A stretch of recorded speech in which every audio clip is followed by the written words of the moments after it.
Hello, wonderful people, and welcome back to Oba's Trending Gist, your go-to source for the hottest topics and insightful analysis. Today, we are diving into a story that has sparked outrage and debate across the nation. The case of Miss Comfort Emmanson, a passenger on an Ibom Air flight who was recently involved in an altercation that led to her being banned for life by Nigerian airlines. This incident, captured in a viral video, has raised serious questions about passengers' rights, airline protocols, and the administration of justice in Nigeria. We'll be looking at this issue from multiple angles, drawing insights from the lively discussion on Arise News, the morning show, featuring Vimbai, Dr. Abati, and Rufia. But before we get into the nitty-gritty, let us watch the first part of this video that sets the internet on fire. So sit back and take a watch. Minister of Aviation Festus Keyamo made some key points related to her case. 1. She's now subject to an indefinite ban from airline operators of Nigeria, meaning she can no longer travel locally or internationally with any of the major Nigerian airlines. Number 2, she was charged to court, but is now in Kirikiri Correctional Center. For context, that's a jail in Lagos that's been known for some overcrowding. And 3, he has directed airlines to, quote, train and retrain their staff in public relations and how to deal with potentially explosive situations in order to defuse them or promptly nip them in the bud. But as that statement was released last night, Peter Obi released his own statement, calling out what he says are double standards with regards to K1 incident, the musician who recently had his own altercation with a value jet airline. And in a new message out just this morning, Obi says it's a tragic irony that a young lady in her 20s can be banned for life while we, her parents, commit worse crimes against humanity and are celebrated.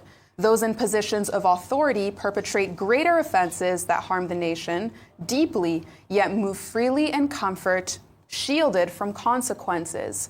So both Obi and the Minister of Aviation also talked about how unacceptable it was to film the indecent exposure of the woman in the video. So taking all of these elements together, I'll start with you, Vimbai. How are you seeing the story today? Because a lot has changed in the 24 hours where we first talked about it just yesterday. Absolutely. Let me start with the indecent exposure, when we took the story yesterday, I'd watched the video very quickly because I think the video started circulating while we were on air. So I kind of just browsed through it, hadn't sat down to watch it in detail. Once I got home, I sat down and I watched it in detail. And I was just concerned at the fact that it seemed intentional. When her T-shirt was pulled back like that. But beyond that, just the manhandling around it. And I intentionally use the term manhandling, not to say that even a man deserves to be handled in that way. But it almost felt like we're not prepared for these types of crisis situations in the aviation industry.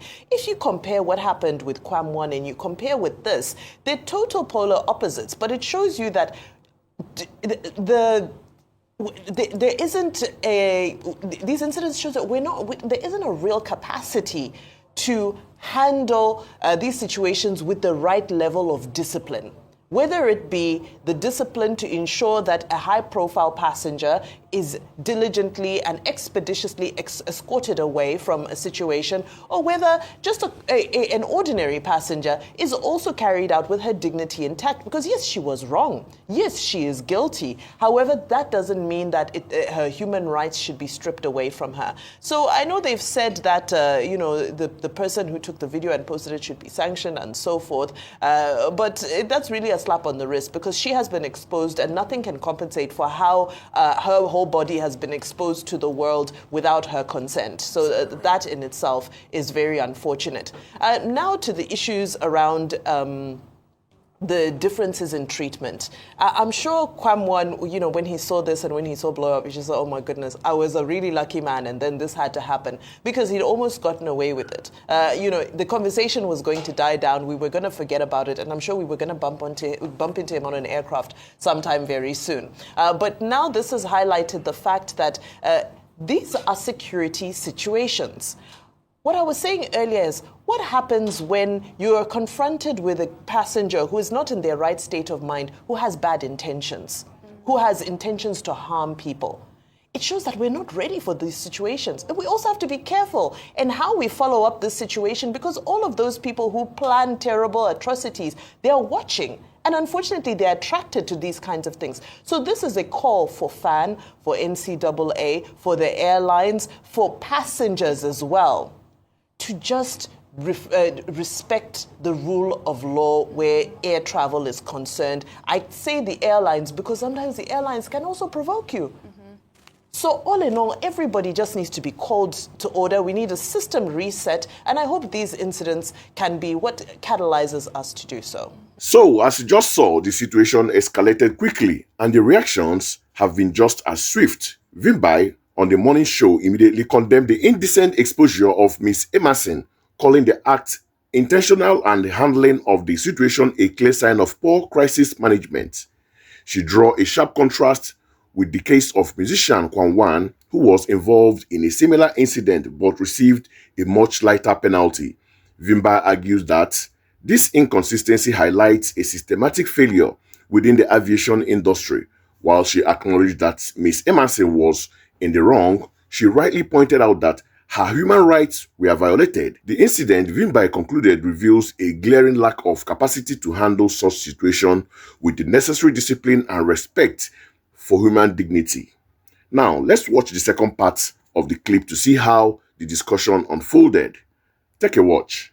Dr. Abati. Okay, can I deal with the what I consider the substance of the matter that many commentators have expressed concern about, which is the lack of proportionality in the treatment of the two personalities that have been involved in this matter within the space of 1 week. One, August 5, the other one, August 10, 5 days later. Now, you had Kwam Wan. In the case of Kwam Wan, he was given a 6-month suspension, no-fly ban for 6 months with the allegation that, okay, investigations are still going. The pilot was given a suspension of a license for 6 months. In fact, Kwam Wan will have escaped totally if Festus Keyamo, the Minister of Aviation and Aerospace Development, did not step in to say, no, what is good for the goose is also good for the gander. And that if you are going to sanction the captain of the aircraft, you will also sanction the affected personality who disrupted operations. But 5 days later, before then, Kwam Wan had apologized. And some people, his fans, were saying, to err is human, to forgive is divine, he should be forgiven. He himself was a record. Everybody turned the thing into an opportunity for amusement, with memes, with all kinds of things. But then, the implication occurred on August 10, with regard to Miss Comfort Emmanson. That's her name, of the lady involved in the matter in the the Ibom flight from Uyo to Lagos. The story is that she was asked to switch off her phone, and she refused until an announcement was made by the pilot, and then another passenger snatched the phone from her and switched it off. They landed in Lagos. In Lagos, there had been conflicts during the flight between her and the cabin crew, particularly the purser. And then the crew said she would not go down from the plane. They called security, to arrest her or whatever. In the process, she was treated in a way that looked like they were dragging her, they were dehumanizing her, and that is what is being shown on the screen. Eventually, she was taken to Kirikiri Hotel. This is the point about the proportionality. Kwam Wan, who is a big man, got away lightly. Kirikiri Hotel. Is it Kirikiri Hotel? Kirikiri prison. Well, it became a hotel for somebody. Oh. That's the source of the confusion. When Portable was taken here, we thought he was in a hotel. But in any case, she was taken to Kirikiri to be arraigned subsequently. The airline's Organization of Nigeria, AON, they slammed a lifetime ban on her for life. Complete ban. And then, of course, in all of this, the first matter is to look at the proportionality of the matter. The big man syndrome. The big man gets away with murder. The small person gets away with punishment. This does not justify the behavior of either Quam 1 or Quam 2, as Ms. Comfort Emmanson is now known. Now, I want to say that Ms. Comfort Emmanson has been unfairly treated. She has not been given the right to fair hearing because we have not heard from her. So, what is her side of the story? And then she's been given a lifetime ban by Airlines Organization of Operators Organization of Nigeria. Okay, did they listen to her own side of the story? And it's a total ban. Where is the opportunity for redress or for revision?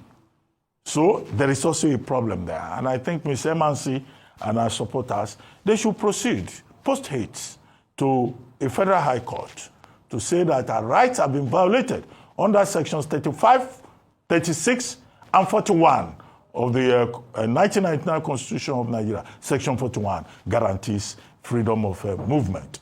And then exposing her and treating her in that manner amounts to dehumanization and torture, and exposing her vital assets. That amounts to, dehumanization. And that's why I take the point about how these airlines, their staff, require training in terms of how to relate to passengers. There will always be mad, misbehaving passengers, but they still have to be respected. They still have to be treated with dignity. Definitely. There are better ways in which Ms. Comfort Emmanson's matter could have been handled. And I hope that this explanation will give comfort, not just to comfort herself, but to all the persons who have been arguing that we live in a country where what is good for the goose is not good for the gander. And Festus Keyamo, the minister, who brought up this issue in handling the case involving Quam 1, should be reminded that in this case too, the principles that he defined also applies in this case. Yeah, I think Rufia, very quickly. In all we do in this country, I remember your app this morning, we try to treat the symptoms, not the root cause of the problem. Are you surprised that an airline will not manage the issue properly? Are you surprised that there's a repeated action, that 2 airlines, 2 incidents have happened and they've mismanaged it? So it's a pattern in Nigeria. And are you surprised at the level of high-handedness by people that are said to be bigger people in society? It's also a pattern. And that's why I keep going back to the point that culture will eat strategy for breakfast. And there's a culture where some people get away with things and proportionality is not meted out. Are you surprised that the Commissioner of Police was quick to charge her to court in the first place? And in the same breath, the Commissioner of Police in the FCT was not quick to charge K1 to court. So it's a reflection of the systems we have been able to build. And the problem is when you build systems like this, it's just a matter of time. It comes crashing down like a chair. And the problem is when it crashes, we start to now analyze the symptoms. When the chair falls down, we start to analyze the symptoms without looking deeply into what caused it in the first place. So it's easier for the aviation minister to say train and retrain. The question is, where is the manual at which you handle a situation like this now? As we speak, there's a training manual. Where is the manual? In a crisis like this, what are the 2-3 things you'll do? Can this airline show me that manual? When you, even in a situation where you have a plane jacking, where is the manual of how they can suppress? Where is the manual of a quick call of a security personnel? What's even the training of the security personnel on ground? Because in all of this, I only saw one policeman on ground though. Correct me if I'm wrong. Were they more than two? In the end, it was still the airline's members of staff that pulled her in the car. They were the ones that effected the arrest. It wasn't the policemen. Or were those men that were wearing the airline jackets, were they police officers? No. Ground personnel. They were ground personnel. Was there a female officer that could have done that job there? No. Secondly, and I will go back to the positions that were given. Dr. Abati, you are the one that quotes law.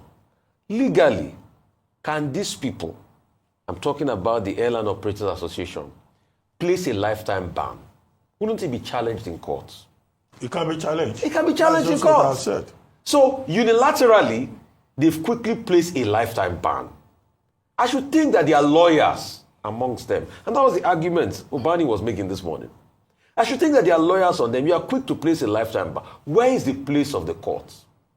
So in airing, those bodies, including up to the rank of the minister, we became judge in a country where there's a court of law. Another violation. So you see, what has happened in this today is symptomatic of the system of Nigeria. We have not heard that the court has created any ruling. And we are the ones that say you are guilty until you are charged. So until you are found guilty, the court has not made any ruling. We have quickly proclaimed guilt on this woman and banned her. No, but she can go to court. So She can there are insist many on loose her fundamental human So there are rights. many loose ends in this, which is symptomatic of the problem of Nigeria. How do we fix it? We need a cultural reset. The cultural reset will have to annoy a lot of people. All very My good point points. is that the administration of justice should not be selective. One law for everybody. That's And itself a the cultural state problem. must be seen to be fair to It's a cultural everybody. problem. The plot thickens, doesn't it?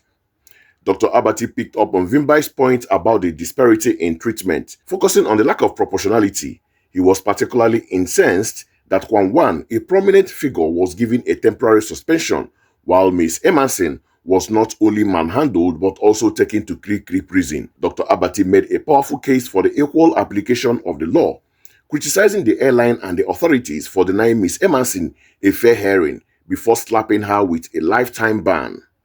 His argument underscores a deeply troubling trend of double standards in our justice system, where the powerful often get a slap on the wrist while ordinary citizens face the full wrath of the law. Now, let us look at my own critical take, as I will always give my take. The incident involving Ms. Comfort Emmanson is more than just a case of an unruly passenger. It is a mirror reflecting some of the most deep-seated problems in our society. Vimbai's analysis of the systematic failure in crisis management is spot on. The chaotic and unprofessional manner in which the situation was handled is a clear indication that our airline staff are ill-equipped to de-escalate conflicts and manage difficult passengers. This is not just an Ibom Air problem. It's an industry-wide issue that needs urgent attention. Dr. Abati's point about the double standards in our justice system is another critical takeaway. The stark contrast between the treatment of Kwan and Ms. Emmanson is a blatant display of how justice in Nigeria is often skewed in favor of the rich and powerful. This big man syndrome, as Dr. Abati calls it, erodes public trust in our institutions and perpetuates a culture of impunity. And let's not forget Rufia's insightful comment about our tendency to treat symptoms rather than the root cause. Banning Ms. Emmanson for life might seem like a decisive action, but it does nothing to address the underlying issues of poor training, lack of clear protocols, and a justice system that is anything but blind. So, what's the way forward? First, there must be a thorough investigation into the conduct of the airline staff involved in this incident. Those found to have used excessive force or violated Ms. Emmanson's rights must be held accountable. Second, the lifetime ban imposed on her should be reviewed. While her behavior was unacceptable, a lifetime ban without a proper hearing is a draconian measure that sets a dangerous precedent. And finally, this should be a wake-up call for the entire aviation industry. It is a high time for a comprehensive review of training programs for airline staff with a strong emphasis on conflict resolution and de-escalation technique.